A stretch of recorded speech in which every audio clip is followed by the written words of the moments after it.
Hello everyone, welcome to Wenzhou University. Today we are going to talk about Chinese languages and dialects. Chinese languages can be divided into two categories: Chinese used by Han ethnicity and other languages spoken by ethnic minorities. I will later introduce them in detail. Let's take a look at Chinese first. Chinese, with the most speakers, is commonly used around the world, and it is one of the legal working languages of the United Nations. 91.59% of China's population is Han, and they all speak Chinese. Besides Chinese, there are many minority languages. There are 55 ethnic minorities and more than 80 languages on the vast land of China. These languages belong to 8 language families, which are Tibetan Burmese languages, Zhuang Dong languages, Miao Yao languages, Turkic languages, Manchu Tungusic languages, Mon Khmer languages, and Gaoshan languages. I'll introduce one or two representative minority languages of each language family that we've just mentioned. This is Tibet. Tibetans have lived there for generations. Tibetan, the language, is classified into the Tibetan Burmese language family. Tibetan has its own characters. For all Tibetan people, their language symbolizes absolute holiness. That's why there are many honorifics in their utterance. In Guangxi Zhuang Autonomous Region live more than 30 million Zhuang people who speak Zhuang language. Zhuang is the most populous minority in China. Zhuang language is classified into the Zhuang Dong language family. The language had no characters or letters years ago, but with the help of the government, people created their own written system in Latin letters. There is another language whose characters were also created with the support of the government. It is called Wa language. Wa language belongs to the Mon Khmer language family. It is used by the Wa ethnicity distributed mainly in Yunnan province. These are Hmong, speakers of Hmong language.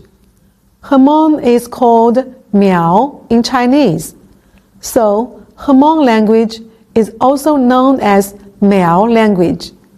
Miao language is a member of the Miao Yao language family, which could be heard in Guizhou, Yunnan, Hunan, and other provinces in southwest China.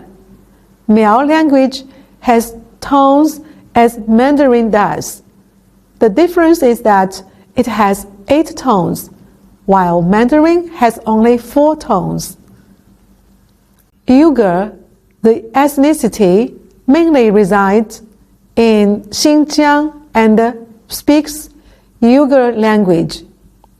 Uyghur language is a member of the Turkic language family and has its own characters.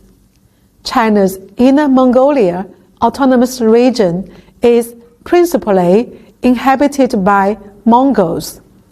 They use Mongolian and have their own Pinyin characters. We know that China's last feudal dynasty was Qing dynasty. The rulers of Qing dynasty were Mongols. At the beginning, they spoke Mongol. Then they gradually acquired Chinese and used Chinese characters after learning the culture of Han. Mangu belongs to the Mangu-Tungusic language family. It was the national language of ancient China during Qing dynasty.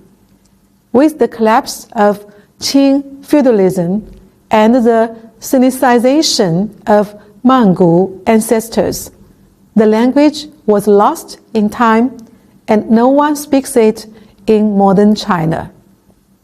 Korean is also an adhesive language of the Mangu-Tungusic language family, which is commonly used by the Korean ethnicity in the northeast of China. This language is basically the same as today's Korean. Many Chinese Korean people working in South Korea can easily communicate in bilingual.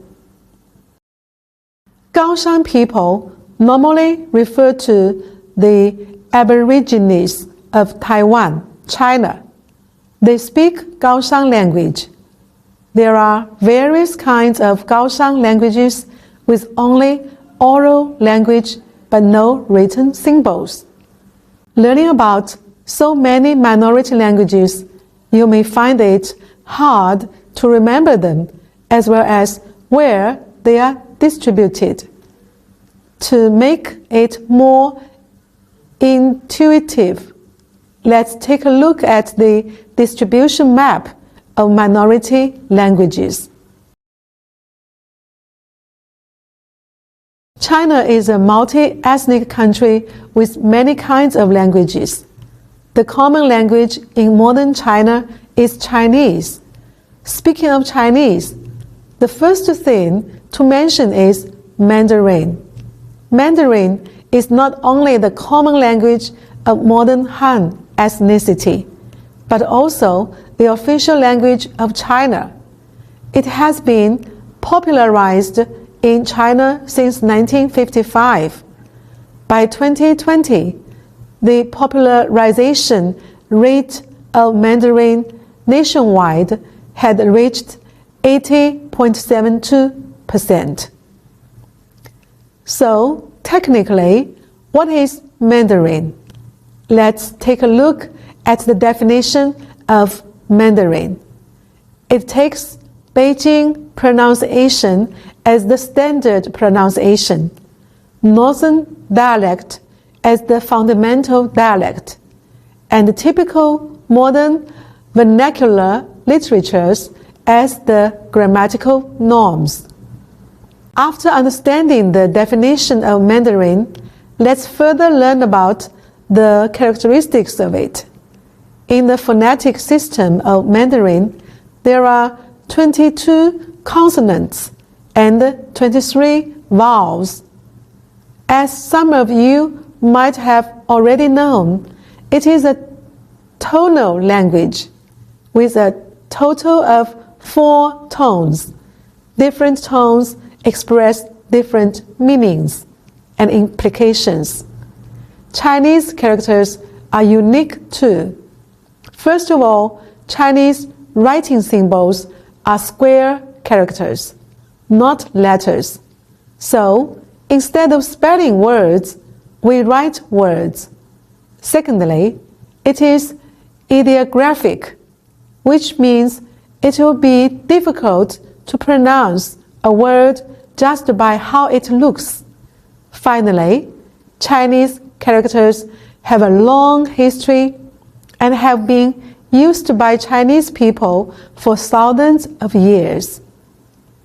As for the grammar, Chinese does not depend on morphological changes, but on word order and function words. Also, the parts of speech do not correspond to syntactic components in only one way.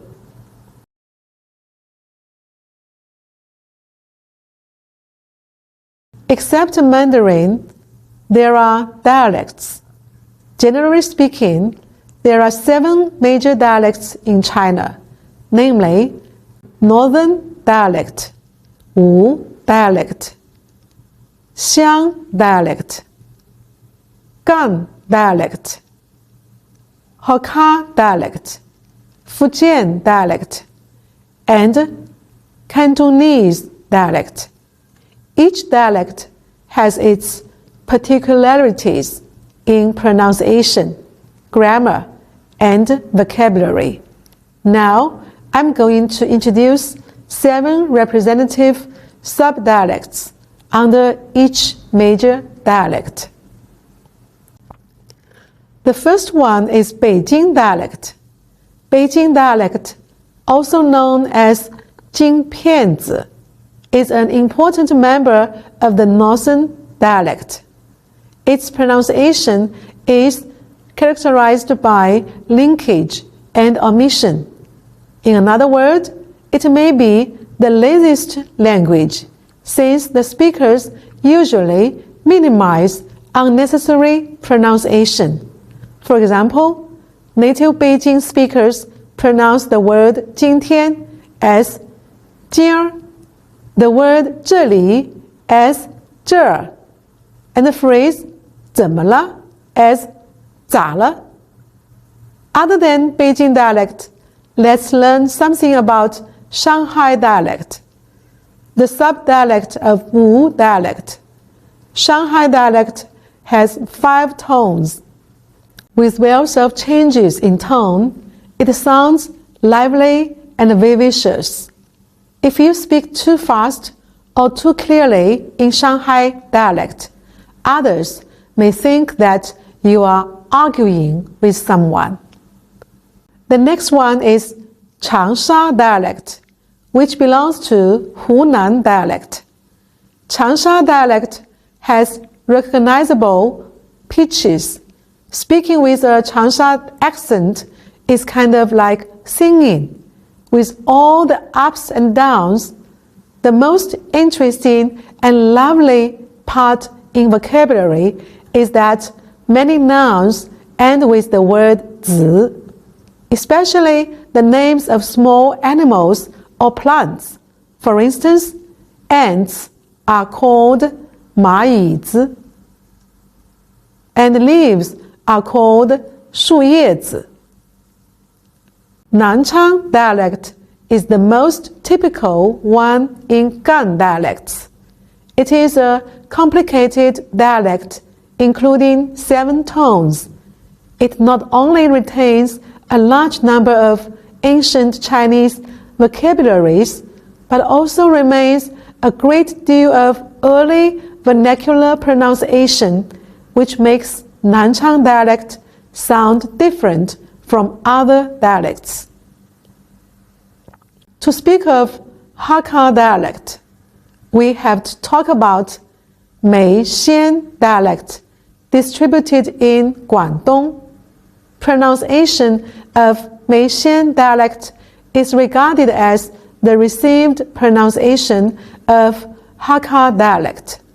There are 6 tones and quite a lot initials and finals. Ancient Chinese can be widely found in Meixian dialect, and there are some words with only sound but no characters.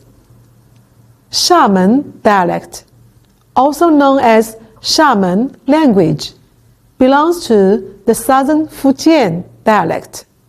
Xiamen dialect is very different from Mandarin in terms of tone. Mandarin has only 4 tones, while Xiamen dialect has 7.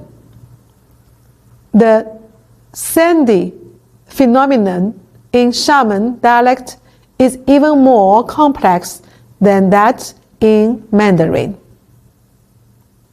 Of all the Chinese dialects, which one are you most familiar with? I assume that you would say Cantonese. Cantonese is a distinctive dialect. Let's see how unique it is from 6 aspects below. Firstly, Cantonese has 9 tones and 2-tone variations. which means a lot.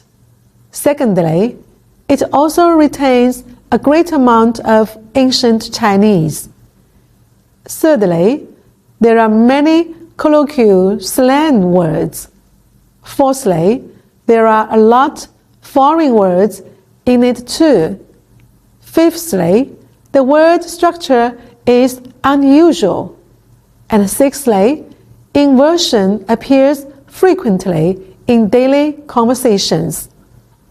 After knowing about so many dialects, you may find it hard to remember the distribution of them. Let's take a quick look at the distribution map of Chinese dialects to get it intuitively. There is one dialect which is often referred by foreigners as an alien language. Chinese who don't speak it can't even recognize what it is indeed a kind of Chinese when hearing it. You may now wonder what dialect it is. Hold on and listen to a song first. This is a chorus, sung in Wenzhou dialect. Apparently, their pronunciation is extremely different from Mandarin. Now let's take a closer look at Wenzhou dialect. Wenzhou dialect, commonly known as O language, is a sub-dialect of Wu dialect. Wenzhou dialect has a complete phonetic system with pragmatic phenomenon because Mandarin features in long, voiceless sound and many phonemes. It often becomes inaccurate after being translated into other languages. Yet, Japanese, katakana, as well as some English words can be read accurately in Wenzhou dialect. For example, the word VCD in English is equivalent to VCD in Wenzhou dialect. Many daily utterances in Wenzhou dialect are derived from ancient Chinese. That is to say, Wenzhou dialect is, to some extent, very close to the language our ancestors spoke centuries ago. In terms of vocabulary, there are great differences between Wenzhou dialect and Mandarin. Let's say the word guest in Mandarin is 客人, while in Wenzhou dialect it is 人客, and the word title in Mandarin is 头衔, while in Wenzhou dialect it is 衔头. Wenzhou dialect, as the successor of ancient Wu language, plays an important role in local culture, and as one of the languages with the highest cultural value in China. It furthermore has an important impact on today's Mandarin and Chinese culture. Now you see how extensive Chinese languages are and how sophisticated the culture behind is. Let's review some useful words and expressions. 语言 language, 方言 dialect, 语音 phonetics, 词汇 vocabulary, 文字 character, 语法 grammar, 普通话 Mandarin, 特点 feature, 独特 unique, 相同 same, 不同 different, 属于 belong to, 少数民族 ethnic minority, 粤语方言 Cantonese. Hopefully, each of you can gradually appreciate and enjoy the beauty of Chinese culture. That's all for today. Thank you.